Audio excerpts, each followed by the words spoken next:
ನಮಸ್ಕಾರ ವೀಕ್ಷಕರೇ, ರೆವಿನ್ಯೂ ಸೈಟ್ಗಳಿಗೆ ಈ ಖಾತಾ ಸಿಗುತ್ತೆ ಅಂತ ಹೇಳಿ ಆರಂಭ ಮಾಡಲಾಗ್ತಾ ಇದೆ ಅಂತ ಹೇಳಿ ತಿಂಗಳುಗಳು ಕಳೆದ್ರೂ ಕೂಡ ಈ ಒಂದು ಸಾಫ್ಟ್ವೇರ್ ಅಪ್ಡೇಟ್ ಆಗ್ತಾ ಇಲ್ಲ. ಸೈಟು, ಮನೆ, ಕಟ್ಟಡ, ವಿಲ್ಲಾ ಸೇರಿದಂತೆ ಕೃಷಿಯೇತರ ಸ್ಥಿರಾಸ್ತಿಗಳಿಗೆ ಈ ಖಾತಾ ಅಂದರೆ ಡಿಜಿಟಲ್ ಖಾತಾ ಪಡೆಯಲು ಪರದಾಡುತ್ತಿರುವ ರಾಜ್ಯದ ಜನತೆಗೆ ಇನ್ನೂ ಪರಿಹಾರ ಸಿಕ್ಕಿಲ್ಲ.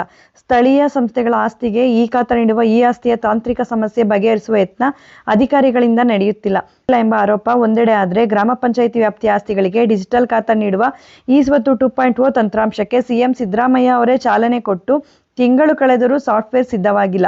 ಈ ನೆಪ ಹೇಳಿಕೊಂಡೇ ಪಂಚಾಯಿತಿಗಳಲ್ಲಿ ಇಂದು ನಾಳೆ ಎಂದು ಕಾಲ ಮುಂದೂಡುತ್ತಿರುವುದು ಜನರನ್ನ ಸಂಕಷ್ಟಕ್ಕೆ ಸಿಲುಕಿಸಿದೆ. ಗ್ರಾಮೀಣಾಭಿವೃದ್ಧಿ ಮತ್ತು ಪಂಚಾಯತ್ ರಾಜ್ ಇಲಾಖೆ ಕರ್ನಾಟಕ ಗ್ರಾಮ ಸ್ವರಾಜ್ ಮತ್ತು ಪಂಚಾಯತ್ ರಾಜ್ ನಿಯಮ 2025 ಅಧಿಸೂಚನೆ ಹೊರಡಿಸಿದೆ.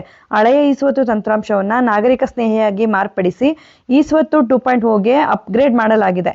ಇದಕ್ಕೆ ಡಿಸೆಂಬರ್ 1ರಂದು ಸಿದ್ದರಾಮಯ್ಯ ಚಾಲನೆ ನೀಡಿದರು.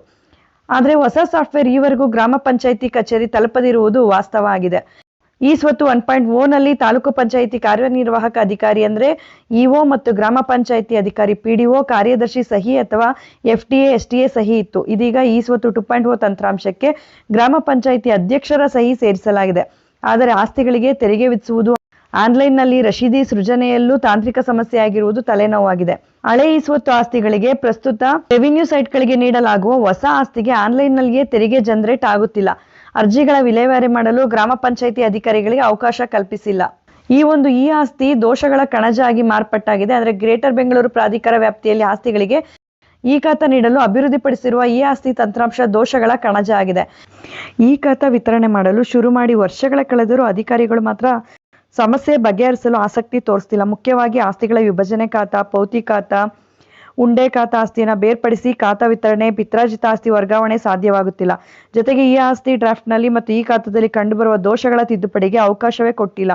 ಇದರಿಂದ ಲಕ್ಷಾಂತರ ಆಸ್ತಿ ಮಾಲೀಕರು ಈ ಖಾತಾ ಸಿಗದೆ ಮನೆ ನಿರ್ಮಾಣ, ಆಸ್ತಿ ಮಾರಾಟ, ವರ್ಗಾವಣೆ, ವಿಲ್, ದಾನಪತ್ರ ಮಾಡಲು ಸಾಧ್ಯವಾಗದೆ ಸಂಕಷ್ಟಕ್ಕೆ ಸಿಲುಕಿದ್ದಾರೆ.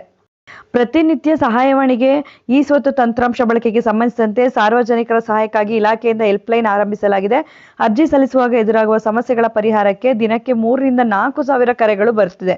ಹೆಚ್ಚಿನ ಪ್ರಶ್ನೆಗಳು ಅರ್ಜಿ ಸಲ್ಲಿಸಿರುವ ಪ್ರಕ್ರಿಯೆ, ಅನುಮೋದನೆ ಪ್ರಕ್ರಿಯೆ, ಆಸ್ತಿ ವರ್ಗೀಕರಣ, ಆಯ್ಕೆ ವಿಧಾನ, ಈ ಸ್ವತ್ತು ನಮೂನೆ ವಿತರಿಸಲು ನಿಗದಿಯಾಗಿರುವ ಕಾಲಾವಧಿ ಸೇರಿದಂತೆ ತಾಂತ್ರಿಕ ಸಮಸ್ಯೆಗಳಿಗೆ ಸಂಬಂಧಿಸಿದ್ದಾಗಿದೆ.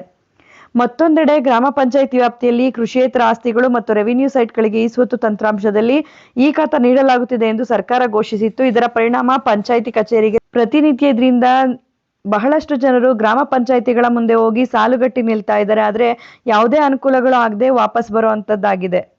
ಗ್ರಾಮೀಣಾಭಿವೃದ್ಧಿ ಮತ್ತು ಪಂಚಾಯತ್ ರಾಜ್ ಇಲಾಖೆಯಿಂದ ಕರ್ನಾಟಕ ಗ್ರಾಮ ಸ್ವರಾಜ್ ಮತ್ತು ಪಂಚಾಯತ್ ರಾಜ್ ನಿಯಮಗಳು 2025 ಅಧಿಸೂಚಿಸಲಾಗಿದ್ದು, ಈ ನಿಯಮಗಳನ್ವಯ ಈ ಹಿಂದೆ ಇದ್ದ ಈ ಸ್ವತ್ತು ತಂತ್ರಾಂಶವನ್ನು ಮಾರ್ಪಡಿಸಿ ಚಾಲನೆಗೊಳಿಸಲಾಗಿದೆ. ಈ ಸ್ವತ್ತು ಆನ್ಲೈನ್ ಅರ್ಜಿ ಸಲ್ಲಿಕೆಯಲ್ಲಿ ತಾಂತ್ರಿಕ ದೋಷ ಸರಿಪಡಿಸಲಾಗುವುದು ಎಂದು ಗ್ರಾಮೀಣಾಭಿವೃದ್ಧಿ ಮತ್ತು ಪಂಚಾಯತ್ ರಾಜ್ ಹಾಗೂ ಮಾಹಿತಿ ಜೈವಿಕ ತಂತ್ರಜ್ಞಾನ ಸಚಿವ ಪ್ರಿಯಾಂಕ್ ಖರ್ಗೆ ತಿಳಿಸಿದ್ದಾರೆ.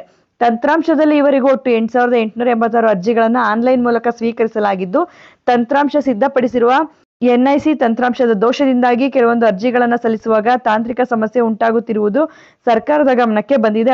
ಅವುಗಳನ್ನು ಸರಿಪಡಿಸಲು ಕ್ರಮ ಕೈಗೊಳ್ಳಲಾಗುತ್ತಿದೆ ಎಂದು ತಿಳಿಸಿದ್ದಾರೆ. ಸಾರ್ವಜನಿಕರಿಗೆ ಅನುಕೂಲವಾಗುವಂತೆ ಈ ಸ್ವತ್ತು ತಂತ್ರಾಂಶವನ್ನು ನಿಯಮಗಳನ್ವಯ ಮಾರ್ಪಾಡು ಮಾಡಲಾಗಿದ್ದು, ಸಾರ್ವಜನಿಕರಿಗೆ ಹೊಸದಾಗಿ ಅರ್ಜಿ ಸಲ್ಲಿಸಲು ಲಾಗಿನ್ ಸೃಜಿಸಲಾಗಿದೆ. ಈ ಸ್ವತ್ತು 2.0 ತಂತ್ರಾಂಶವನ್ನು ಭೂಮಿ, ಕಾವೇರಿ, ಪಂಚತಂತ್ರ, ಮೋಜ್ನಿ ಹಾಗೂ ಎಸ್ಕಾಂಗಳ ತಂತ್ರಾಂಶಗಳೊಂದಿಗೆ ಸಂಯೋಜಿಸಲಾಗುತ್ತಿದೆ. ಸದರಿ ಸಂಯೋಜನೆಯಿಂದ ತಾಂತ್ರಿಕ ಸಮಸ್ಯೆಗಳು, ಎಪಿಐ ಸಮಸ್ಯೆಗಳು ಉಂಟಾಗಿದೆ ಎಂದು ಸಚಿವರು ತಿಳಿಸಿದ್ದಾರೆ. ಈ ಸ್ವತ್ತು 2.0 ತಂತ್ರಾಂಶದಲ್ಲಿ ಸಾರ್ವಜನಿಕ ಪೋರ್ಟಲ್ ಮೂಲಕ ತಮ್ಮ ಆಸ್ತಿಗೆ ಸಂಬಂಧಿಸಿದಂತೆ ಕರ್ನಾಟಕ ರಾಜ್ಯ ಸ್ವರಾಜ್ ಮತ್ತು ಪಂಚಾಯತ್ ರಾಜ್ ನಿಯಮಗಳ 2025 ವರ್ಗೀಕರಣಕ್ಕೆ ಅನುಗುಣವಾಗಿ ನಮೂನೆ 11A ಮತ್ತು ನಮೂನೆ 11B ತಾವಿರುವಲ್ಲಿಯೇ ಈ ಸ್ವತ್ತು ತಂತ್ರಾಂಶದ ಮೂಲಕ ಪಡೆಯಲು ಅವಕಾಶ ಕಲ್ಪಿಸಲಾಗುತ್ತಿದೆ. ಈ ಸ್ವತ್ತು 2.0 ತಂತ್ರಾಂಶದಲ್ಲಿ ಸಾರ್ವಜನಿಕ ಪೋರ್ಟಲ್ ಮೂಲಕ ಪಂಚತಂತ್ರ ತಂತ್ರಾಂಶದಲ್ಲಿನ ಆಸ್ತಿಗಳ ಅರ್ಜಿ, ತೆರಿಗೆ ವ್ಯಾಪ್ತಿಯಿಂದ ಹೊರಗಿನ ಆಸ್ತಿಗಳ ಅರ್ಜಿ, ನಮೂನೆ 11A, 11B ಪಡೆಯಲು ಅರ್ಜಿಗಳನ್ನು ಸಲ್ಲಿಸಬಹುದಾಗಿದ್ದು, ಹೊಸ ಬಡಾವಣೆ ಮತ್ತು ಬಹುಮಹಡಿ ಅಂದರೆ ಅಪಾರ್ಟ್ಮೆಂಟ್ ಕಟ್ಟಡಗಳಿಗೆ ಅರ್ಜಿಗಳನ್ನು ಸಲ್ಲಿಸಲು ಈ ಸ್ವತ್ತು 2.0 ತಂತ್ರಾಂಶದಲ್ಲಿ ಅವಕಾಶ ಕಲ್ಪಿಸಲಾಗುತ್ತದೆ ಅಂತ ಹೇಳಿ ತಿಳಿಸಿದ್ದಾರೆ.